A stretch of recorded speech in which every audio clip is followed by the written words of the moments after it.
Hi, everyone. I'm Francesca Maxime, and welcome to the ReRooted podcast here on Ram Dass's Be Here Now network.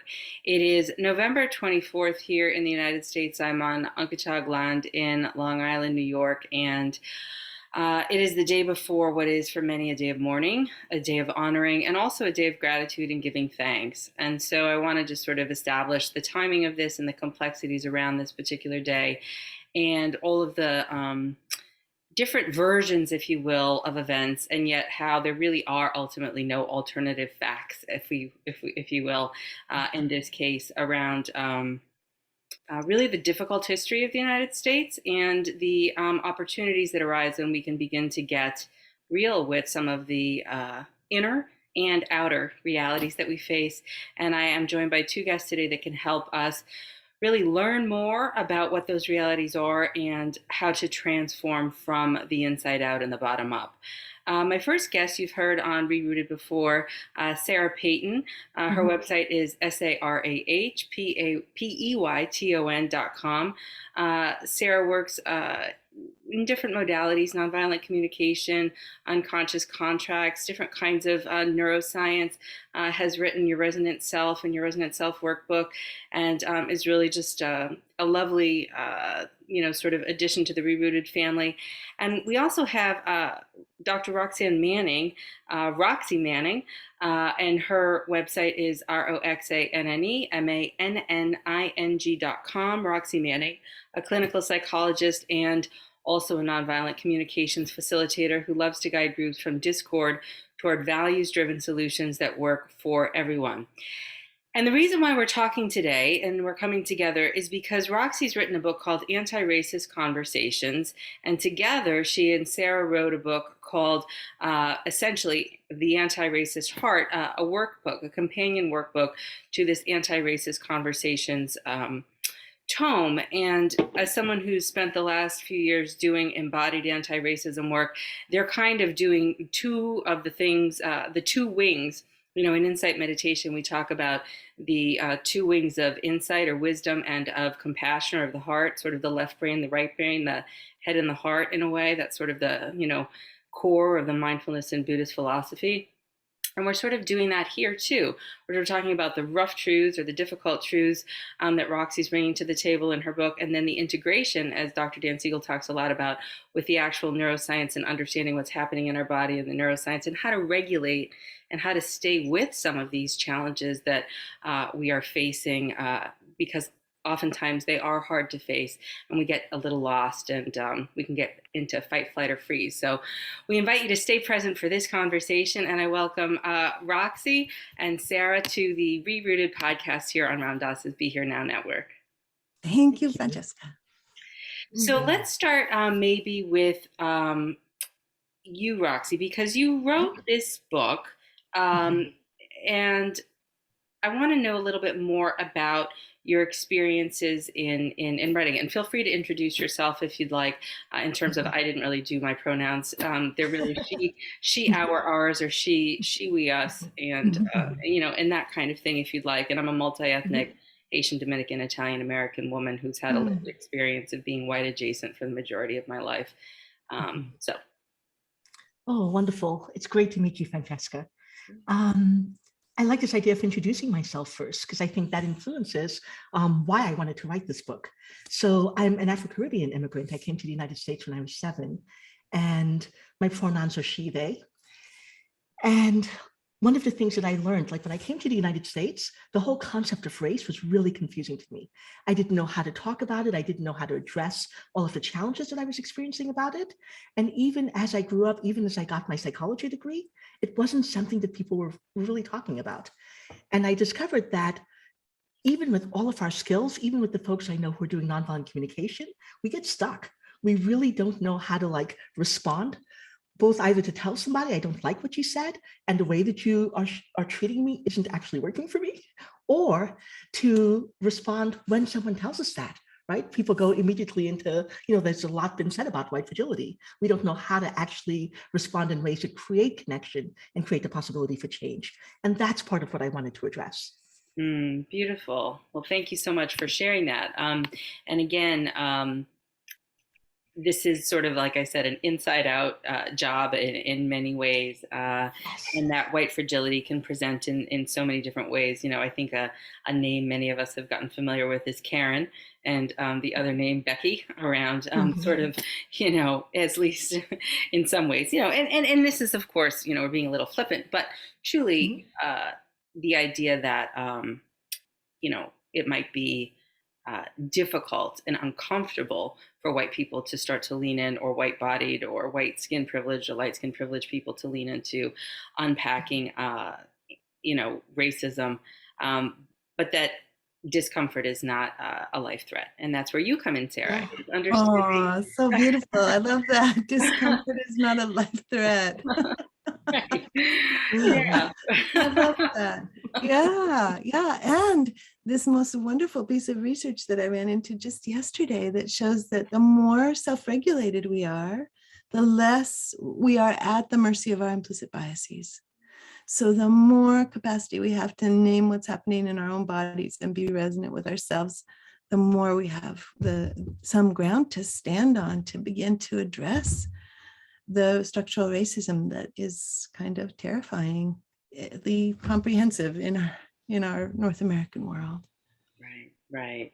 That's right. And thank you for sort of naming that. I think one of the first classes that I took was called on anti-racism, or beginning to really unpack this stuff, is Before We Were White by white.org, and it really sort of digs into, well, who are you, or who were you before you were sort of Americanized as into a racial category? What is your ethnicity? What is your history? And so many people don't know. I'm fortunate to know my Italian and Haitian and Dominican lineage, but a lot of people don't know. And for people who are African American, a lot of that has been stripped because of the economic system and genocidal system that was chattel slavery. So anyway, Roxy, let's talk a little bit about your book and sort of what's in it, and what can people expect, and how is it a little bit different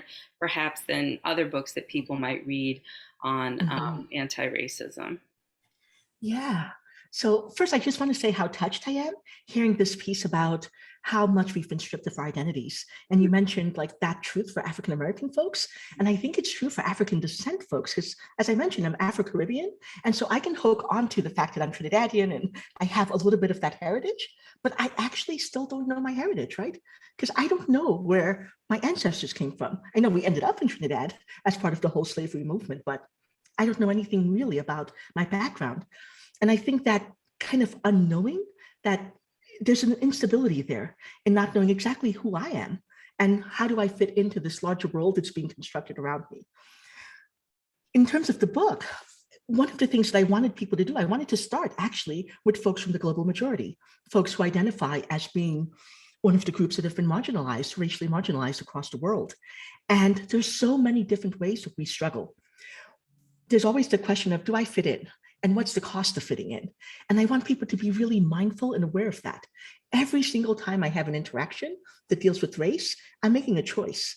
I'm making a choice to be silent because I think the costs are way too high, right? If I speak up to my boss who's just told a racist joke, am I going to be like on the outs now? Am I going to lose my job? Am I going to get the worst assignments? Or if I do speak up, am I going to be labeled as a problem? Am I going to be, the angry Black woman, the thing that I'm always worried about, right? And I want people to really learn how to both acknowledge the different places where they start to worry about these things and then choose for themselves. How do I make a choice? What helps me decide when is it worth risking? All of the things, the comfort, the belonging, sustainability that we have in speaking up. So that's one of the questions that I bring into the book that I think a lot of people don't talk about. A lot of times people talk about, if somebody says something, you jump in and you do something and you speak up, and we don't actually say, wait a second, hold on. I want you to make sure that you're doing it in a way that actually serves you, that attends to all of the different needs that you have. So that's one piece. Yeah, beautiful. Yeah, you can continue. That's wonderful. Yeah, you can say. Yeah. And so then the next piece then is when I speak up, I want folks, like I'm really guiding folks into thinking about all of the different things that I might need to have in place.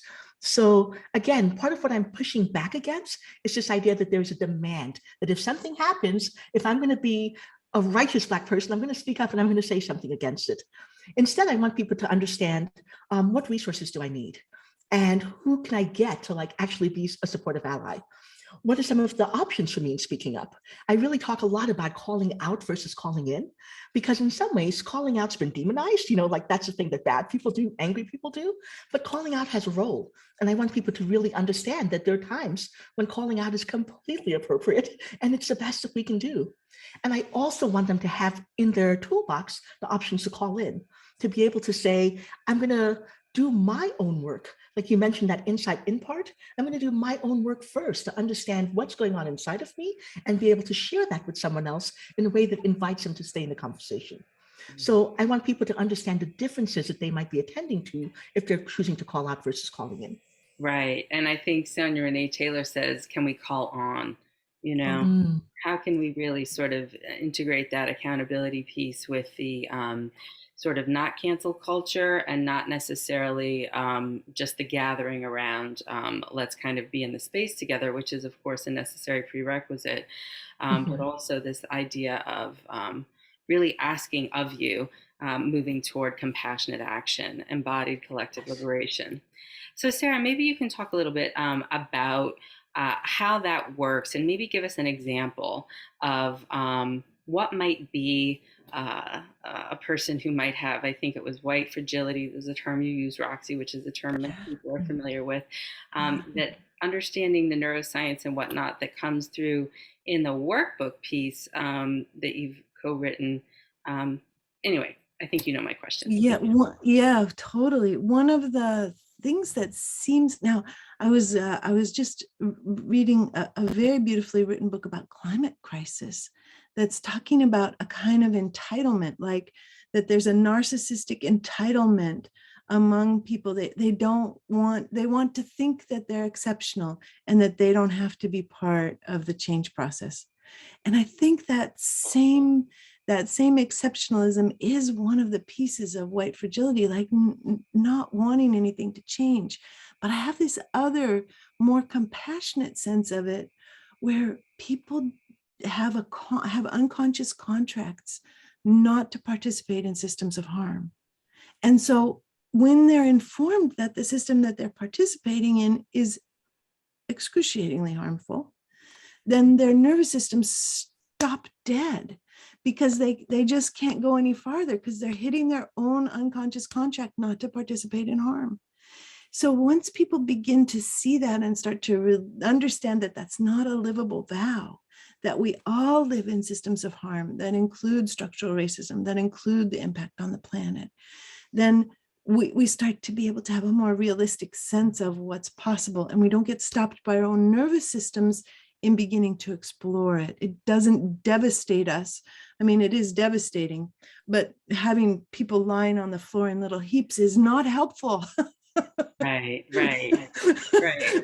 We want people to be up and participating.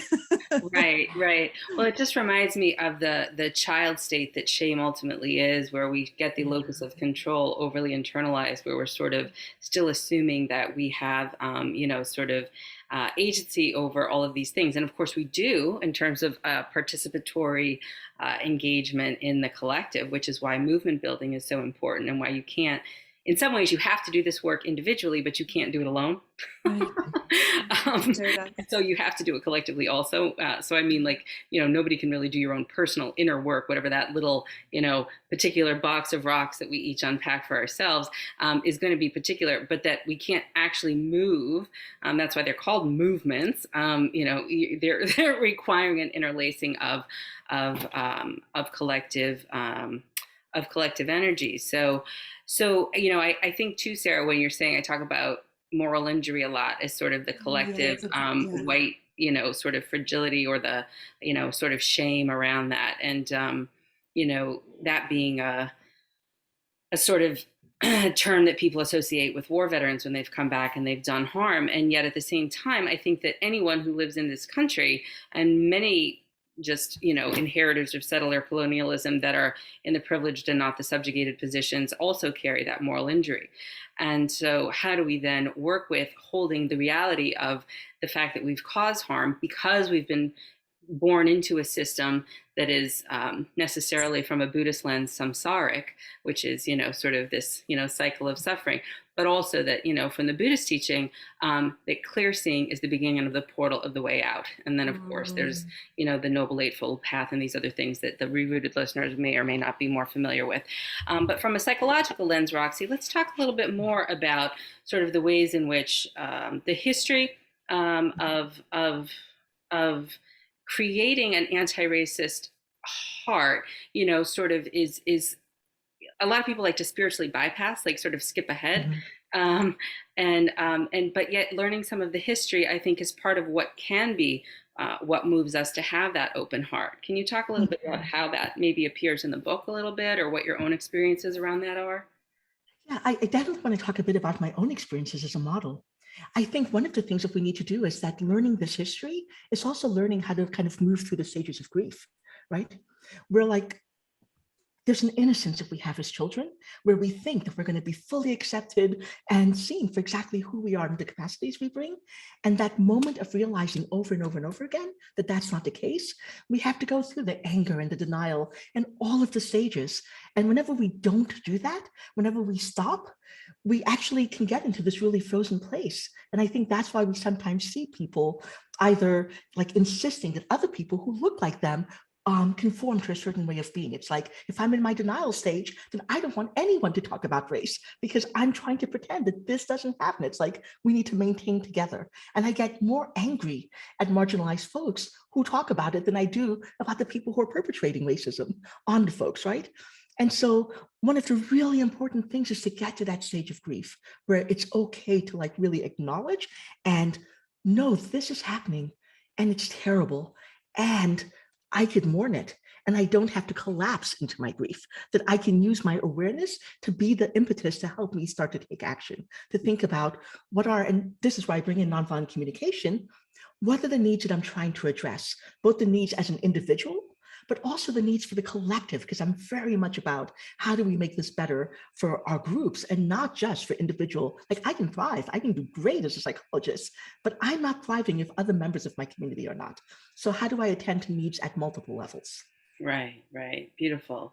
Yes, and I think, Sarah, that's the whole piece of Marshall's work, Marshall Rosenberg, the founder of Nonviolent Communication, just one of the many models that people sort of can use. I use it all the time in my therapy with clients, and it really talks about needs and strategies. And these strategies, Sarah, are not conscious necessarily strategies. They are driven by our nervous system and our limbic processes, and sort of making sure that we survive. Because my mentor, Dr. Jack Cornfield, will talk about the body of fear, the small sense of self, versus what you're talking about, Roxy, which is this larger sense of self, of pure consciousness and awareness, where the heart can be spacious and the mind can be clear and the action can come from there in a compassionate way. So can you talk a little bit more about how that works, Sarah? Like, it's not that I'm trying to be this or I'm not trying to be that, or I know this, but I'm having a hard time doing it even if I know it.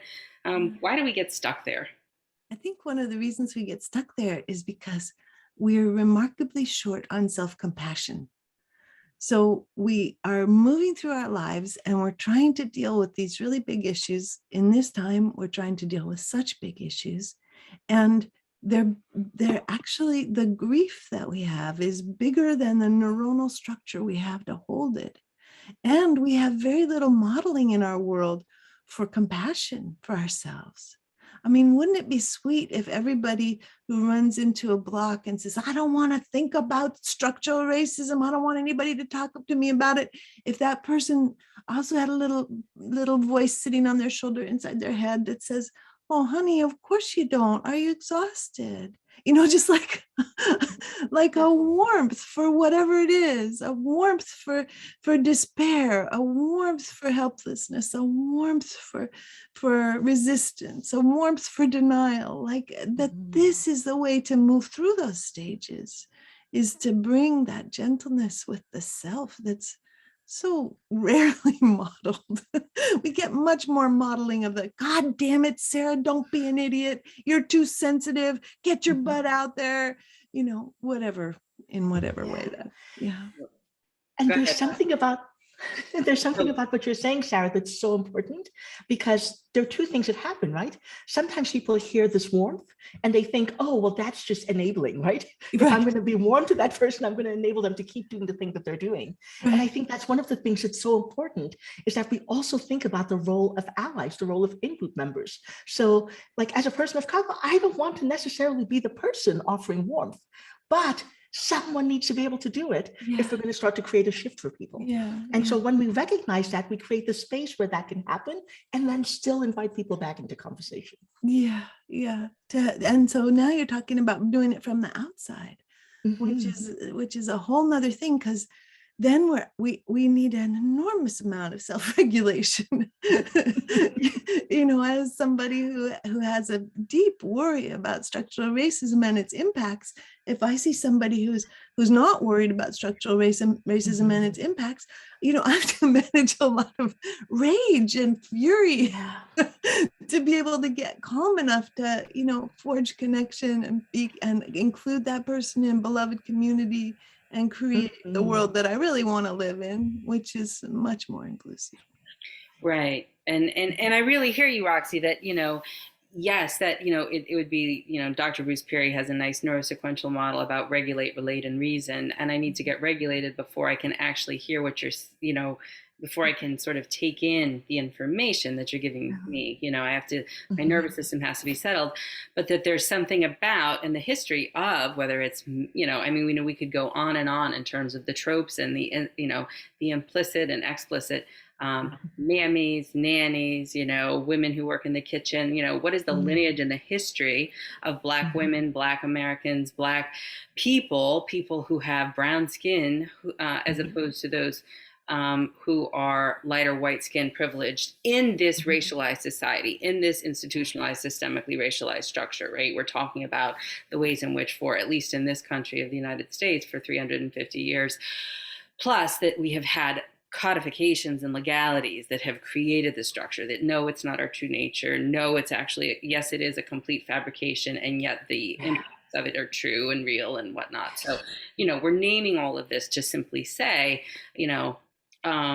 that it's not a person of color's job, the global majority's job, to comfort and be the regulator of someone who is in a white skin privileged body. And I just want to really mark that, Roxy, because I think that in the past, that's really what, has happened, and you open yourself up to more harm, and then to being the angry person, and then, you're not being kind enough. And again, systemically, people of color have been in positions where it's been their survival mechanism to fawn, to accommodate. And so I wouldn't be here if I didn't take care of your feelings. And now that we're upsetting the apple cart and saying, you have to take care of your feelings on your own, discomfort is not life threat, as we started the podcast with, and, find a way, resource that, and then let's come back and have the conversation about equity and about why this microaggression went wrong and stuff like that. Absolutely. And I think that's the really important part, helping people learn strategies for how to resource each other that don't rely on kind of getting a pass or, an okay from people from historically marginalized groups. Right.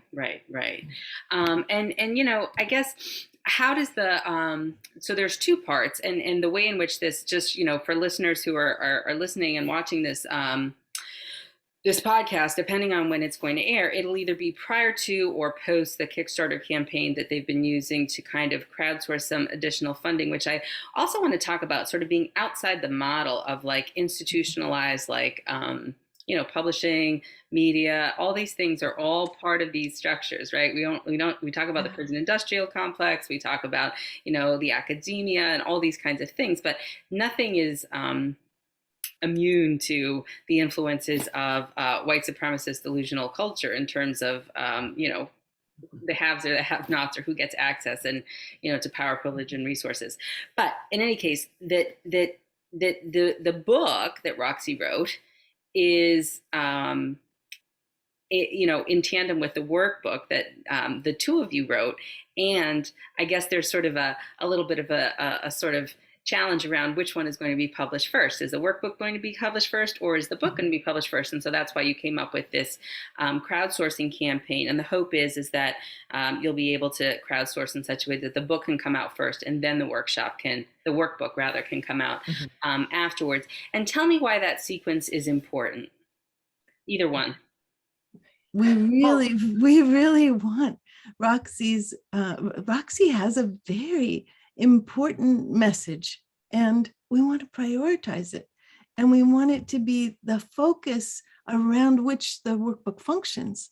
So because I have a publishing record, the publisher was like, we'll publish the workbook first, and we'll see if then there's enough sales to justify Roxy being published. But the whole point of the workbook is to support and embroider upon and create more possibilities for Roxy's work to be. So it's almost like, wait, what? You're going to publish the workbook first, but it's not supposed to be first. So, and there are elements to me having been published that are totally connected to education. My just Sarah being a white-bodied person in the world, and the privileges and access to resources that I have. And so we really wanted to do something different. So we came up with this idea of crowdsourcing. Roxy, what do you want to add here? Yeah, I think I've actually really enjoyed talking with the publisher about this, because they've been really clear, like they love both books, but their challenge is that as a business, given the world that we're living in, for them to take a risk, especially in this financial times, it felt too scary, but they were aware of the impact. What does it mean if a workbook that's supporting the work of a Black author ends up being published first, right? Mainly because it has an author who's already published who also happens to be white. And so they were really kind of saying, let's brainstorm about ways that they can have the reassurance that they need that this will be okay for them, and that they can support our vision. And I like the authenticity in which they were approaching this, like naming the realities of the publishing world, and then also saying, and we see why this is important to do it the other way. Yeah, and I'll just name that I hear that, and also how many Hollywood movies have been made where they've been complete bombs, and they've spent, I think of Megyn Kelly's, I used to be a television news anchor. I think of her TV show, I think she had a $22 million contract or something like that. Yeah. And, for reasons that included the fact that she, said, of course, Jesus is white, and, wearing blackface is fine, and all these other things that, sort of directly pertain to the subject matter of this podcast. But that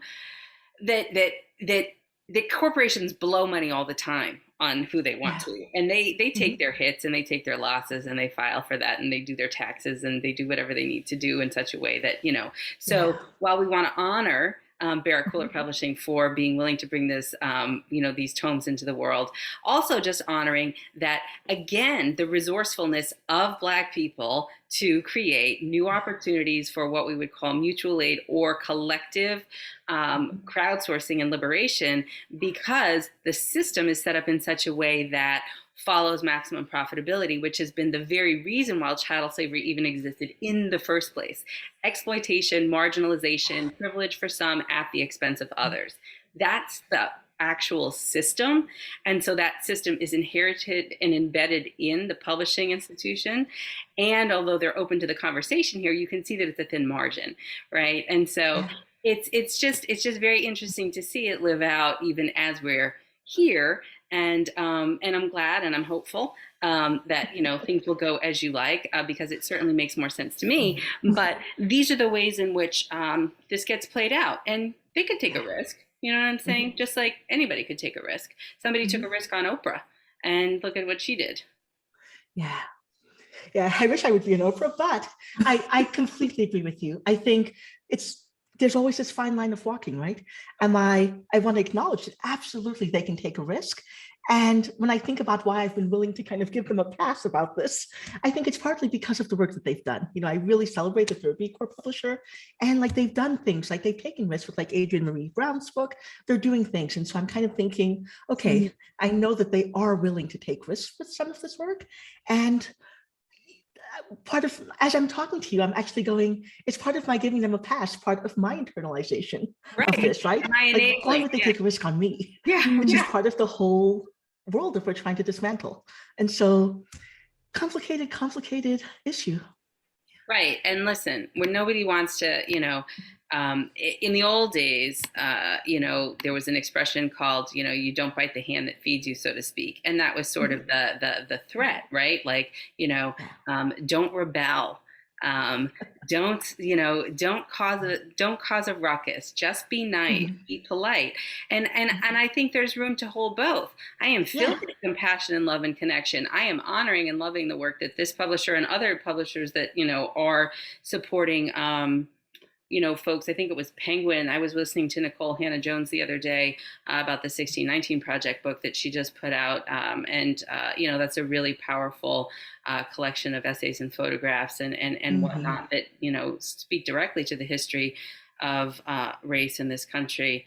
But, it's also just naming the fact that we are living in these systems. So we have about 15 minutes, maybe 12 minutes or so.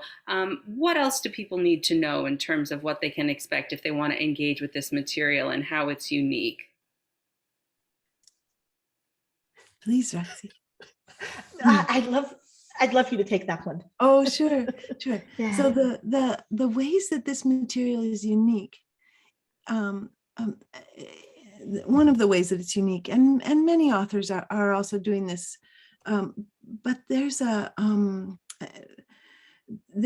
integration of not just neuroscience and anti-racism, which has been done beautifully in the book Deep Diversity, but the way that this is different and the way that this expands the conversation is to integrate also a sense of the way that language reveals the inner working of the brain, and that language is almost like an external neurotransmitter that brings different chemical messages to different brains all over the world. And when we speak about something as tough and as difficult as structural racism, then once we also bring into that language a sense of compassion and a sense of connection and a sense of the universal needs that connect all people, then we start to be able to almost leverage an understanding of not just the brain and how it has implicit biases, but also how we speak, how we choose to speak, what choices we make with our language. What are the blocks that stop us from being able to express the way we want to, or to challenge the way we want to, or to call in or call on? I love call on. And how do we do that? And Roxy's work is specifically focused on how do we do that.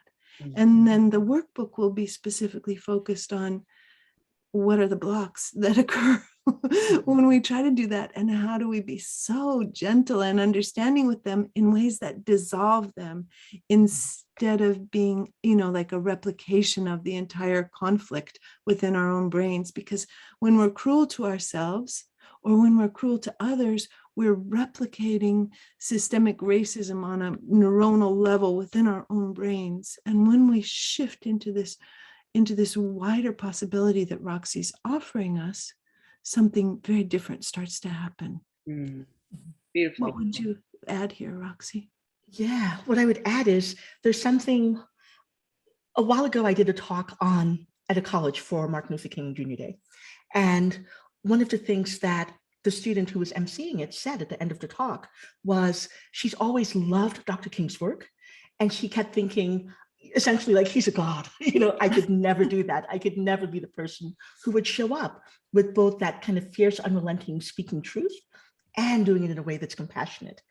And especially like in the last few years, where we've been so divisive and so much focused on kind of tearing each other down in order to advance. That's what I'm trying to do differently. I'm trying to go back to that place where we can speak truth and we can say the things that need to be said, but do it in a way that's inclusive, that really is about building community. Because my fear is that if we keep burning like different communities, then essentially like I can be on top, but then this community will always be fighting to get their place back. So we need to find a way that we can all be on top together. And that's what I'm trying to do in the book, to show people how to have those fierce conversations, but in a way that also sees the humanity of the other. Yes, I love that. And I do think that's the answer, right? I mean, we are building multiracial, community. I think when I was in like middle school, grade school, or high school, I don't know, I wrote a paper, or speech or something on, what is community? And all I remember about it, because I probably crashed, wrote it like the night before or something.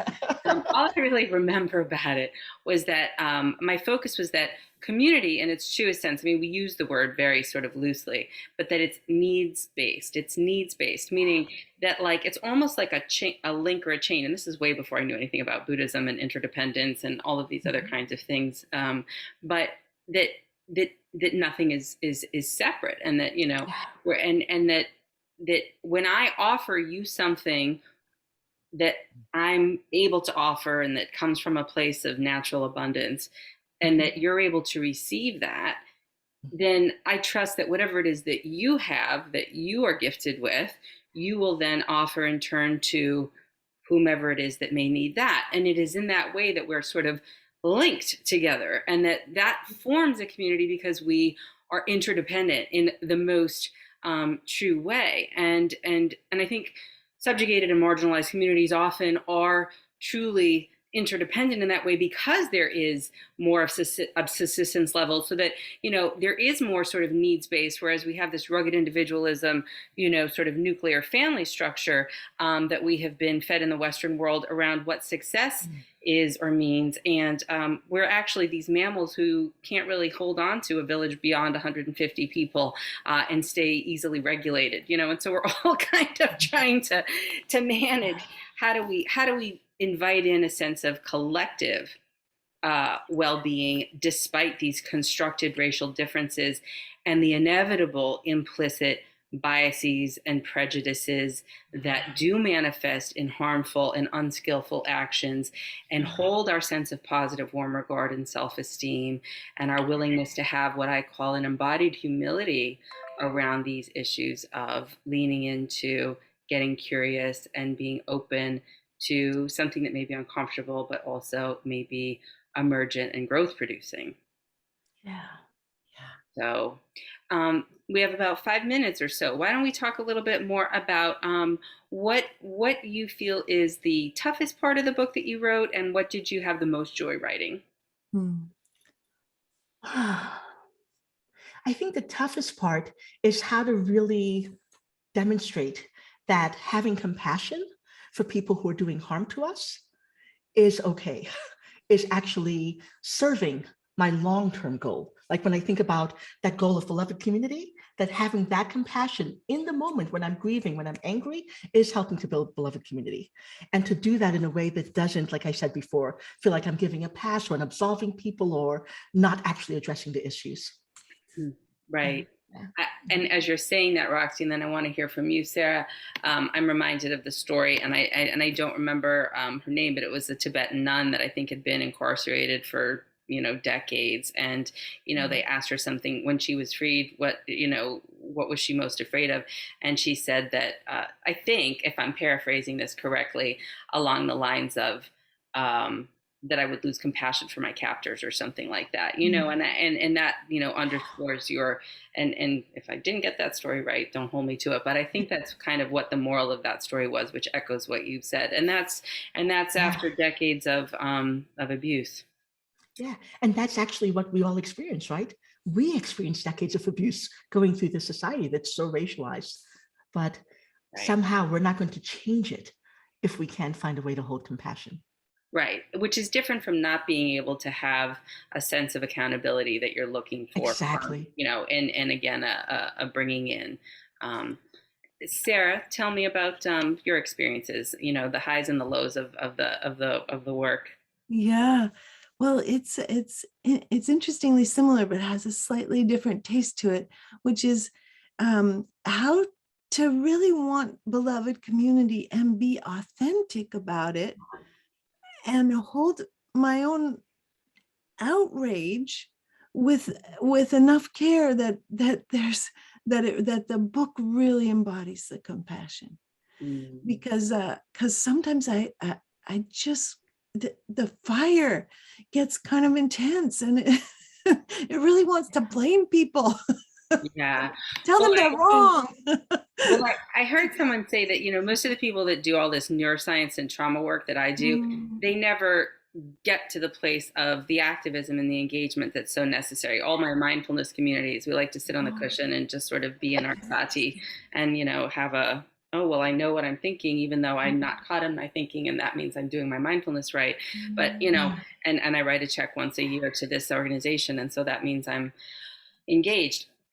So that this piece is, you know, I'm doing my inner work, but I'm not doing my outer work. And then the other one is I'm so dysregulated, I'm doing my outer work that I'm not able to do my inner work because I'm out there sort of fighting the power, you know, yeah. Chuck D over here. So this idea of integrating inside out, that it's both, again, the two wings of wisdom and compassion, compassionate action, of insight rather, and the head and the heart, the left and the right brain, and movement from that. And Movement. how do we get to joy?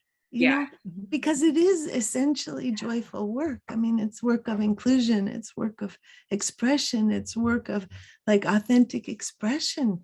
How do we get to joy?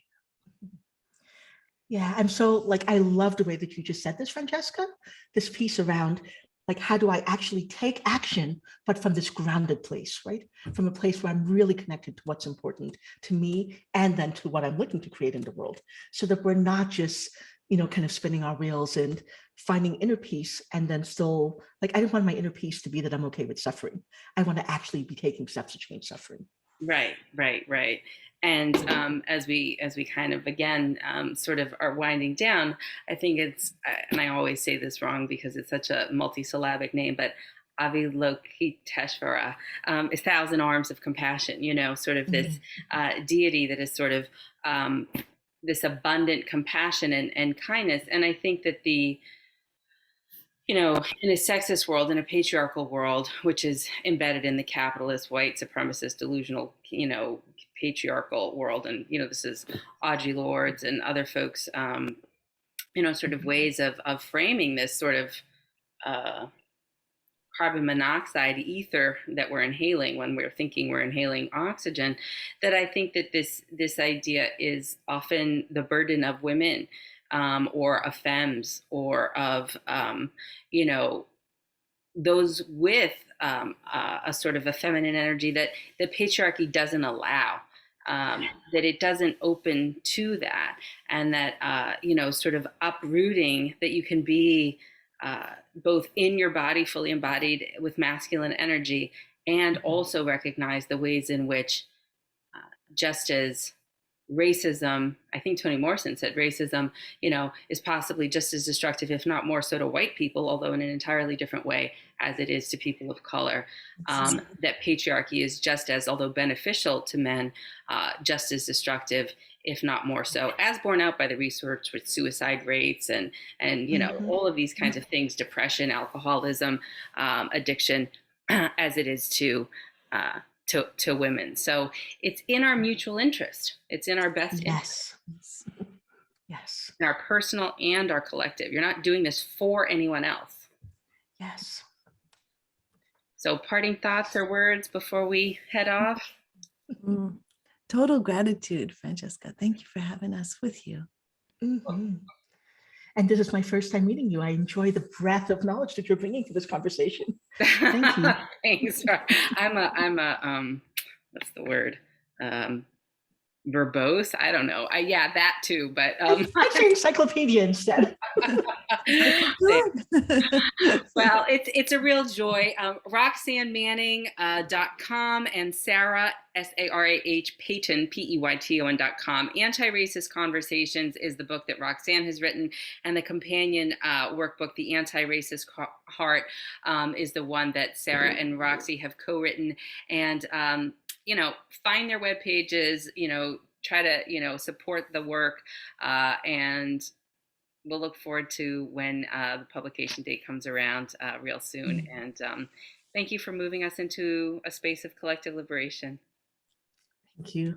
Thank you, Francesca. Bye, everyone.